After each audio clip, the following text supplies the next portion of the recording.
Hello guys, welcome back my YouTube channel UC technical. जैसा कि आप सबको मालूम है, अपने इस चैनल पर ऑटोमोबाइल सेक्टर से रिलेटेड ही काफ़ी सारी जानकारी आपको मिलती रहती है।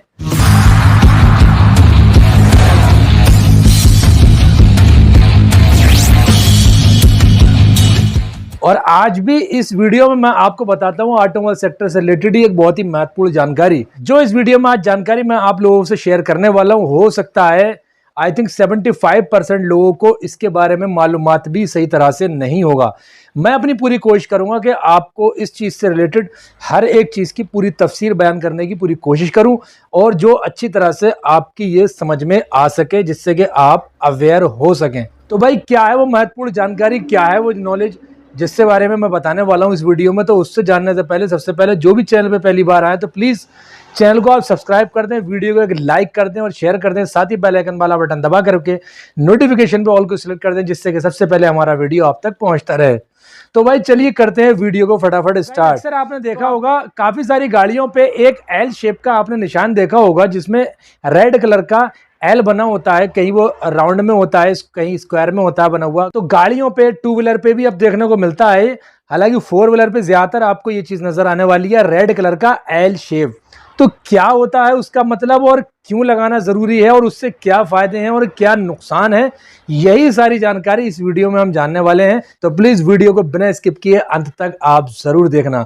तो भाई सबसे पहले जान लेते हैं कि एल लगाना जरूरी क्यों है और गाड़ियों पे ये क्यों लगा होता है। तो मैं आपकी जानकारी के लिए गाइस बताता चलूं कि जिनके पास में भी लर्निंग लाइसेंस होता है, जो हम लाइसेंस पहले अप्लाई करते हैं 6 महीने का, जो हमारा डीएल आता है, ड्राइविंग लाइसेंस लर्निंग वाला, तो जिसके पास वो लर्निंग लाइसेंस होता है तो वो अपनी गाड़ियों पे एल लगा लेते हैं, जिससे कि आगे और पीछे चलने वालों को दोनों को मालूमात रहे कि ये जो गाड़ी बंदा चला रहा है इस टाइम, ये गाड़ी जो है किसी लर्नर की गाड़ी है और लर्नर इसको चला रहा है, यानी कि अपनी स्टडी कर रहा है, चलाना सीख रहा है वो। अगर आपके पास में भी है लर्निंग लाइसेंस तो आप बिना एल को लगाए हुए अपनी गाड़ी पे बिल्कुल भी ड्राइव ना करें, जिसमें आपकी सेफ्टी है।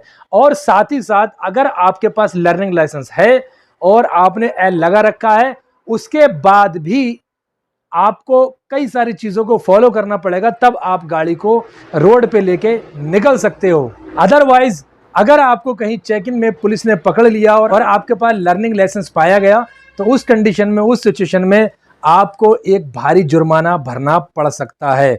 तो क्या है वो नियम, उसके बारे में मैं आपको फटाफट जल्दी से बता देता हूं। तो भाई उसका नियम ये है कि अगर आपके पास में लर्निंग लाइसेंस है और आप फोर व्हीलर या टू व्हीलर ड्राइव कर रहे हैं, अगर फोर व्हीलर ड्राइव कर रहे हैं तो आपके जस्ट बगल में लेफ्ट साइड, यानी कि को ड्राइवर साइड, कंडक्टर साइड वाली अगली सीट पर एक हैवी लाइसेंस वाला बंदा बैठा होना जरूरी है, जिसके पास कम से कम एलएमवी लाइसेंस तो हो, लाइट मोटर व्हीकल वाला तो लाइसेंस हो। वो आपके जस्ट बगल में बैठा होना कंपलसरी है। यदि अगर ऐसा नहीं हुआ और चेकिंग के दौरान आप पकड़े गए तो आपको एक भारी जुर्माने का सामना करना पड़ सकता है। इसके अलावा वो बंदा आपके बगल में बैठा है, उसके बाद भी आपकी पिछली वाली सीट जो है, यानी कि पिछले वाला जो आपकी सीट, बीच वाली मिडिल सीट बची है, वहां पे आपको बिल्कुल खाली रखना है अगर आप लर्निंग लाइसेंस से गाड़ी ड्राइव कर रहे हैं तो। क्योंकि आप पीछे किसी भी सवारी को नहीं बिठाल सकते। सवारी मतलब आपका फैमिली मेंबर या कोई भी बंदा। आप उसके अलावा जो आपके बराबर में है एक लाइसेंस वाला बंदा, उसके अलावा तीसरा कोई भी पर्सन गाड़ी के अंदर नहीं होना चाहिए। अगर वो हुआ और चेक इन के दौरान आपके पास लर्निंग ड्राइविंग लाइसेंस पकड़ा गया और पीछे बंदे बैठे हुए, भले ही आपके बगल में एक हैवी लाइसेंस वाला बंदा बैठा है, उसके बावजूद भी आपको एक भारी जुर्माने का सामना करना पड़ सकता है। तो उम्मीद करता हूं कि यहां तक आपको बात मेरी समझ आ गई होगी, और अगर फिर भी कहीं कुछ बताने को रह गया है तो प्लीज आप मुझे जरूर कमेंट करके पूछें। और इसके अलावा सबसे बड़ी बात जिसमें कि मेरा एक्सपेक्टेशन है, वो भी मैं आपसे शेयर करता चलूं। अगर आपके पास लाइसेंस लर्निंग वाला है और जो गाड़ी आप ड्राइव कर रहे हैं, खुदा ना खास्ता उसका किसी तरह से, किसी कारणवश अगर एक्सीडेंट हो जाता है, तो वहां पर आपको उस गाड़ी का क्लेम नहीं मिलेगा दोस्तों। ये बात आप खूब जहन नशीन कर लें अपने। अगर लर्निंग लाइसेंस पर आप गाड़ी को ड्राइव कर रहे हैं, व्हीकल ड्राइव कर रहे हैं, उस सिचुएशन में अगर आपकी गाड़ी का खुदा ना खास्ता कहीं एक्सीडेंट हो जाता है, तो उस कंडीशन में आपको गाड़ी का क्लेम बिल्कुल भी नहीं मिलेगा गाइज। ये आप अच्छी तरह से नोट कर लें इस बात को। ये बात मुझे लगता है कि काफ़ी सारे लोगों को मालूम नहीं होगी और बहुत सारे लोगों को हो भी सकती है। जैसा कि स्टार्टिंग में मैंने कहा था कि मेरी समझ ये है कि हो सकता है 70-75% लोगों को इस बारे में मालूमात ना हो कि लर्निंग लाइसेंस के क्या नियम है, क्या कानून है। ये 18+ होते ही आप इसको अप्लाई कर सकते हैं डीएल के लिए और 6 महीने का इसको टाइम होता है। अच्छा, यहाँ पे एक सवाल उठता है, क्या यार फिर गाड़ी चलाए ना बिल्कुल हम। यहाँ पे सवाल उठता है, आप कहो क्या मतलब लाइसेंस बनवाने का फायदा क्या है, फिर गाड़ी ना चलाई जाए। बिल्कुल चलाओ आप। आपको गाड़ी जब तक आप नहीं चलाओगे तो चलानी कैसे आएगी। 6 महीने का 6 मंथ का टाइम जो परिवहन विभाग देता है, आरटीओ, वो इसीलिए देते हैं कि 6 महीने में आप जहां भी थोड़ा कच्चा पक्कापन रह गया है वो आप उसे अच्छी तरह से सीख ले।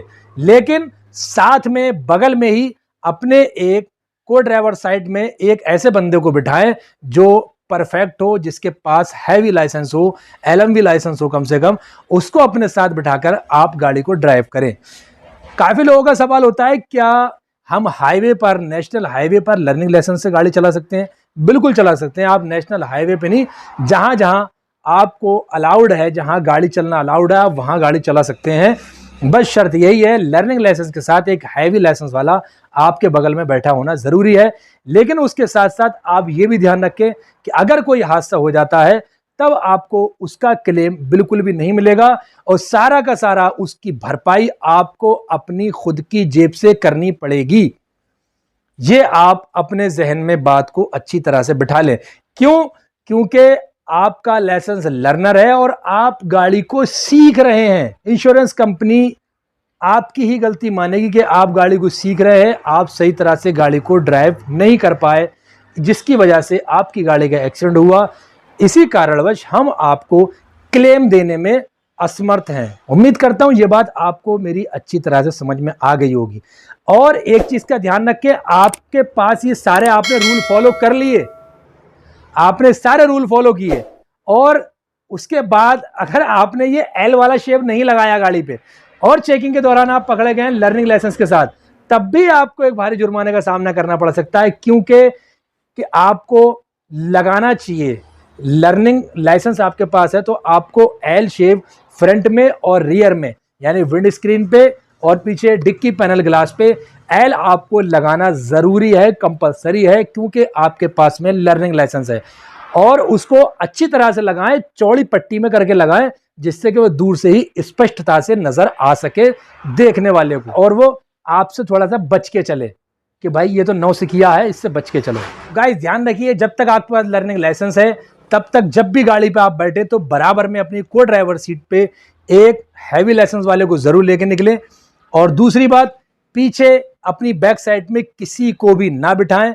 अगर बाइक है तो पीछे एक हैवी लाइसेंस वाला बंदा बिठाएं। यदि अगर कार है 4 व्हीलर तो आप सिर्फ एक आप हो और दूसरा एक हैवी लाइसेंस वाला बंदा। ठीक है, 2 चीजें हो गई। तीसरा ये कि आप जो एल का साइन लगाते हैं वो अच्छी तरह से लगाएं, जो बड़ा सा दूर से नजर आ जाए। साइड में गोल सर्कल कर दें या स्क्वायर में, कई जगह कई तरह से वो लगा होता है, आपने देखा ही होगा, मतलब स्पष्टता से दिखना चाहिए।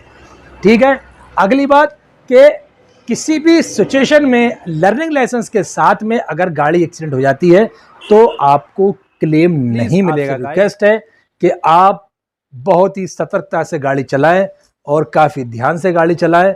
ऐसा ना हो कि आपके अपने प्यारे, आपके अपने माँ बाप, भाई बहन, बीवी, बेटा, बच्चे, ये सब आपके इंतज़ार में बैठे हों कहीं पल के बिछा हुए और आप हॉस्पिटल में नज़र आ रहे हैं। तो प्लीज़ जब जब घर से बाहर निकलें आप तो एक बार, सिर्फ एक बार अपनी फैमिली के बारे में ज़रूर सोचें। बस एक साथ साथ मुझे ये भी संदेश देना था, और अगर कहीं कोई अल्फाज गलत लगा हो तो उसके लिए माजरत चाहता हूँ। तो सेफ ड्राइव करें, विदाउट अल्कोहल ड्राइव करें और सेफ्टी से अपने मंजिल मकसूद तक पहुँचे। बस यही खान की दुआ है। अगर वीडियो सही लगा हो तो प्लीज़ वीडियो को एक लाइक कर देना, और पहली बार अगर चैनल पे आए हो तो चैनल को सब्सक्राइब कर देना। साथ ही बेल आइकन वाला बटन दबा करके नोटिफिकेशन पे ऑल को सिलेक्ट कर देना, जिससे कि सबसे पहले हमारा वीडियो आप तक पहुंचता रहे। मिलते हैं फिर किसी नेक्स्ट वीडियो में नेक्स्ट टॉपिक के साथ में। दुआ में याद रखना। जय हिंद।